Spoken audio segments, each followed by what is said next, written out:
What's going on, everybody? We're back again with our second game preview of the day.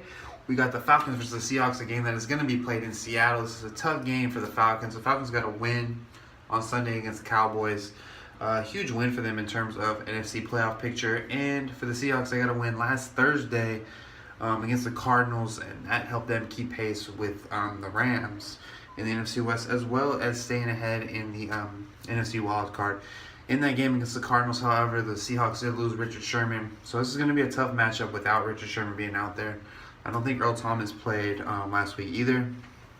So if he doesn't play this week, it puts a lot of pressure on that Seattle secondary with Julio Jones, Mohamed Sanu, I think Austin Hooper or Cooper, I'm not sure which one it is, and Taylor Gabriel. There's a lot of pieces that the Atlanta Falcons have. Unfortunately, they have not been able to use them all efficiently this year, like I've said in a couple videos about them, with Steve Sarkisian being the offensive coordinator.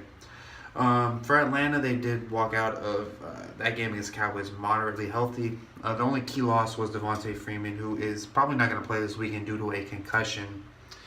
In that case, though, Tevin Coleman is going to take over the running back duties, as that should help out. Honestly, he played really well against the Cowboys. He had, I think, 20 carries for about 81 yards. He got a lot of those in the second half, thanks to them playing a lot of ball control and controlling the clock. That helped a lot late in the game. Looking at some key matchups in this game is going to be Julio Jones versus that secondary, obviously. I expect Atlanta to attack down the field in this game. If Earl Thomas doesn't play, Richard Sherman's out. It'll be interesting to see how they play coverage here. I expect a lot of zone from Seattle in this game. Honestly, no more man-to-man. I know that their primary defensive scheme is a cover 3. Dan Quinn, head coach of Atlanta, was a former defensive coordinator under Pete Carroll in Seattle. So he kind of knows the scheme. Their schemes are both the same on the defensive side of the ball. It'll be interesting to see how Seattle adjusts in this game, considering that Richard Sherman is out. And I think last year, these two teams met up. Seattle got the win. And in that game, Richard Sherman followed Julio Jones around and made a key play at the end of the game. Obvious key play by borderline pass interference, I guess you can say, almost in my eyes. But Julio Jones' matchup has to get going. I know he's dealing with a couple of nagging injuries. I still expect him to come out. I expect Matt Ryan to find some time. Obviously, the Seattle front four is very dangerous. They normally rely on their front four just to get pressure. So if Matt Ryan has a little bit of time, I expect him to fully take advantage of that matchup. I expect a lot of safety help over Julio wherever he lines up, kind of like a shell of somebody over him and somebody underneath him. So we'll see how that works out. Number 2 for Seattle, it's all about finding time for Russell Wilson. Russell Wilson did have a very signature-like Russell Wilson play last week, rolling out, dancing around and outside of the pocket like he normally does, and completing the terrific pass. I believe it was to Doug Baldwin. Seattle's offensive line has to give Russell Wilson time in this matchup because, Atlanta's front four is very good. Adrian Claiborne did have 6 sacks last week against the backup left tackle of the Cowboys. Take that with a grain of salt, if you will. I don't expect the same type of success, however, because Russell Wilson has a lot of pocket awareness, and I think that his team can give him a little bit more time than what Dak was getting last week. Big BZ Jr. is a key person to watch. Deion Jones in the middle of the field. Keanu Neal, Desmond Trufant. This whole Atlanta defense, as I've said before in a couple of the other videos, is they play fast, they play loose, and they're a very tight-knit group. I think that the offense is failing this defense on the season. Not the case last week as the defense came through huge. And the offense put up enough points. Obviously, it was 27-7. They put up a good amount of points, and the defense was able to sit in coverage and pin the ears back and go get Dak. Dwayne Brown played. I think this is his second or third game with Seattle. I expect him to continuously get improvements with this scheme. So we'll see how that goes.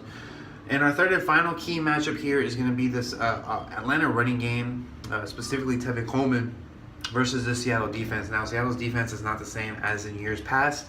I do expect Tevin Coleman to find some holes, especially without Devontae Freeman. I expect him to carry the load. It'll be very interesting to see how Atlanta's game plan comes out. I would expect to see some ball control from them, keeping Seattle doesn't have the most lights-out offense, but on the same time, you still have to attack their offense and their defense. So Tevin Coleman's going to find tough running, but I expect him to see Those type of routes where it's short little swing routes that are like extended handoffs, I guess you can say, in the NFL. Swing passes, quick passes, things like that. Now, jumping to our 3 reasons why here, 3 reasons why each team will win the game. We're going to go ahead and start with Atlanta. For Atlanta, it's plain and simple. You have to get Julio Jones involved. You have to take advantage of this matchup without Richard Sherman. Julio Jones needs to see I think he needs to be throwing the ball about 10 times in this game. I think he has a good chance to go off in this game. If you have Julio Jones in fantasy football, I would recommend. I mean, obviously you're going to start him, but I expect big numbers in this game from him without Richard Sherman following him. I think this is kind of the game where Steve Sarkisian kind of starts understanding the personnel he has and starts using it to its full capability. I've been saying that for a couple weeks, but I think that this is the time where he starts opening up his playbook more and more each week. Number 2, Tevin Coleman finds some tough running, but tough running is still picking up 4 to 4.5 yards per carry, staying ahead of the chains, catching 5 or 6 balls in this game. You know, just staying ahead of the chains in the running game. You know, picking up close to 80 total rushing yards for himself. I think the team needs to get about 100 in this game to give themselves a chance, control the clock. It's going to be tough, but he has to be a tough runner. I know in his rookie year he did face some injuries that kind of gave Devontae Freeman the inside track on being the starter, but this is his chance to show that he could be a lead dog in the NFL. And number 3, and I'll say this every time Seattle plays, you have to stay inside your rush lanes, and that's what Atlanta has to do to keep Russell Wilson in the pocket. I think you'd rather have him throw in the pocket than rolling out, doing all types of schoolyard stuff. So Atlanta's front 4 and their blitzers have to stay inside their rush lane, keeping him in the pocket. It's almost like a quarterback contained and relying on Grady Jarrett, Vic Beasley, Adrian Claiborne, those guys, the Dontari Poe, those guys have to get pressure. So for Seattle, their 3 reasons why is going to revolve around their defensive game plan, because without Richard Sherman, it's going to be interesting to see what type of defense they come out in. I would expect a lot of soft zone off coverage with Julio. So in this game for Seattle, their defensive game plan, one of the reasons that they have to win is that they get pressure with their front 4. And by getting pressure with your front 4, you force Matt Ryan to get rid of the ball quick and force a couple of turnovers out of him, which would lead to better field position, flipping momentum. You know, you're already at home, so you know the crowd's going to be crazy. It's going to be loud. So you know you have to kind of get that pressure on Matty Ice. Number 2 for the Seahawks is finding that running game. You have to find the running game. I know you don't have a lead back. You don't have a number 1 back, which I expect them to finally address in the draft or in free agency this year. They need to run the ball. Russell Wilson can't be your leading rusher every single week. I just think that with having a running back, you have a chance to win more games. If they can have a running back that gets about 80 to 85 rushing yards in this game, I think they have a chance. Dallas was able to run the ball in the second half when it was 17-7 against Atlanta. That missed field goal really killed that drive, and a couple of sacks too. So I expect Seattle to find a way to run the ball. I think that Atlanta is ranked 28th or 29th, somewhere along the lines, in the 20s of against the run. That's something that we're going to have to keep an eye on. And number 3 for Seattle, Doug Baldwin. Doug Baldwin against Desmond Trufant is going to be a fun matchup to watch. I expect Doug Baldwin to do what he normally does, catching 6 to 8 balls, going over 100 yards. It's going to be tough against Desmond Trufant because I think Desmond Trufant is a really good corner in this league. Should be fun to watch. Look at that matchup on the outside. If Doug Baldwin can win more often than not, I think Seattle has a great chance to win this game. My prediction for this game is that Atlanta's actually going to win. Why Atlanta? No Richard Sherman. You don't have someone that can eliminate Julio Jones. I think Tevin Coleman finds those tough yards. I think Matt Ryan doesn't turn the ball over.